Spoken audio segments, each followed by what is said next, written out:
raha ny vaovao ray farany avy amin'ny mpitondra teny ny Ankolaf Ravalomanana dia tsy izy akory izany fa Andriamatoa Girivo Andrenarsomo dia nihazo an Dar es Salaam ny hariva teo ny filoha teo aloha Andriamatoa Marc Ravalomanana niaraka tamin'ny pasportny fa toy ny fanao dia misy hatrany ny tatitra ny filan-kevitry ny fandriampahalemana sy ny filaminana eo anivon'ny vondrona afrikanina tatitra izay fanao isam-bolana izy ity nisy ary ny sosikevitra navoakan'izy ireo makasika ny krizy misy eto amin'ny firenena tafiditra tao anatin'ny tatitra izay nataon'izy ireo ny volana novambra lasa teo izay tatitra izay.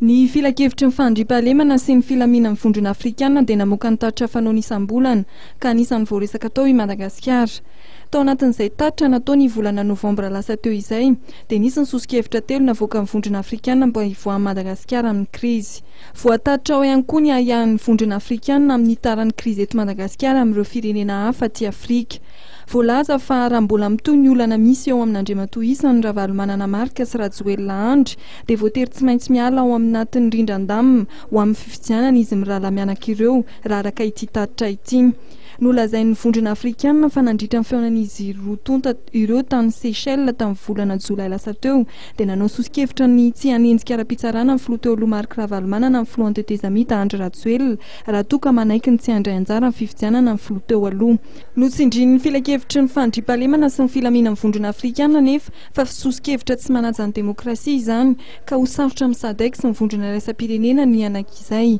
Anisan'ny sosikevitra voalaza tao ihany koa fa tokony ho teren'ny ekipa-panelanelan'ny SADC hanatanteraka manontolo ny sorodalana ny mpanao politika malagasy ary tokony havela handray anjara amin'izany ny filoha teo aloha Marc Ravalomanana. Noho izay anton'izay dia anara-maso akaiky ny fandehan'ny fanomanana ny fifidianana ny filan-kevitry ny fandriampahalemana sy ny filaminana ny vondrona afrikanina mba hialana amin'ny krizy vaovao indray aorian'ny fifidianana izay voalaza fa hanimban'ny Madagasikara sy ireo faritra misy azy. Voaresaka tao anatin'io tatitra io ihany koa ny fandraisana anjarany tafika ao anatin'izao krizy izao indrindra momba ny asan'izy ireo ny karamany ary ny sazy natao tamin'ireo tompona andraikitra miaramila tafiditra tamin'ny fanonganan'Andriamatoa Marc Ravalomanana tamin'ny taona 2004. Mbola miteraka olana trano tsy fisian'ny mpitarika sy ny fizarazarany eo anivon'ny tafika ary mbola hinanimba ny filaminana ara-politika hoy ny voalazan'ny tatitra. Manay amin'ny fanatanterana ny fifidianana ihany koa ny filan-kevitry ny fandriampahalemana sy ny filaminana ny vondrona afrikanina satria toa manome vahana ny filohan'ny tetezamita izay miankina amin'ny tafika ny fisotron'izany. Raha izay ny omitranga dia notsindrin'ity tatitra ity fa mbola hitohy hatrany ny fifankahalana ara-politika